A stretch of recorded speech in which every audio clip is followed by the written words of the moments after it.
Hello, this week we are going to draw cherries.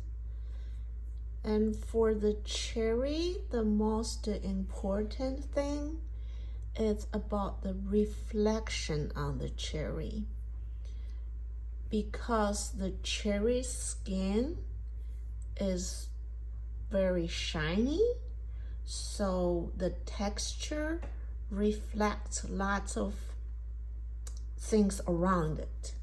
Okay, so you can see the highlight probably is a window here, another little highlight here probably is another window far away, and the reflect on the cherry. It's because the texture of the cherry. If you have, let's see, if you have an orange and the texture on the orange skin is not shiny, so they won't reflect all those sharp highlight and all those light around it. So basically the cherry is fair, so but since it got lots of reflections, okay, here you can tell those all the reflections from the side, right? And the interesting part is you can kind of see this. I think that's the table because the cherry is round, so the table was straight, but on the round surface cherry, then the table kind of curved.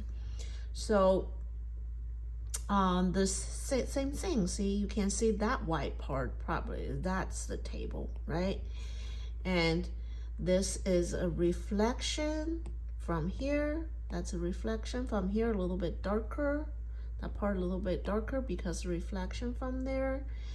And find the darkest part on the cherry, which this is that part.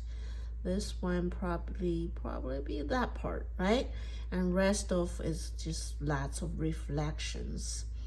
And for the reflection, some has a lighter reflection, some has a darker reflection, and make sure you have the value correct, right? Then it's the shape of the casting shadow. Find out the right shape of the casting shadow. Then it's a stem. The stem is I told you guys is a skinny cylinder, so you can tell kind of lights from here, then that's lighter, that's darker. But since the stem goes this way, so kind of that part is darker and turn to here gets lighter, right? Then the one like faded in the end. I think that's because the camera. All right, make sure the place and the shape of the highlight has to be correct. All right, don't just random find a space, random find a shape and leave there. All right, this part, say, curves in, curves out. That's why they have, they have this dense in and light, dark and light part over there. All right, make sure the gradients. Make sure you have a shiny cherry.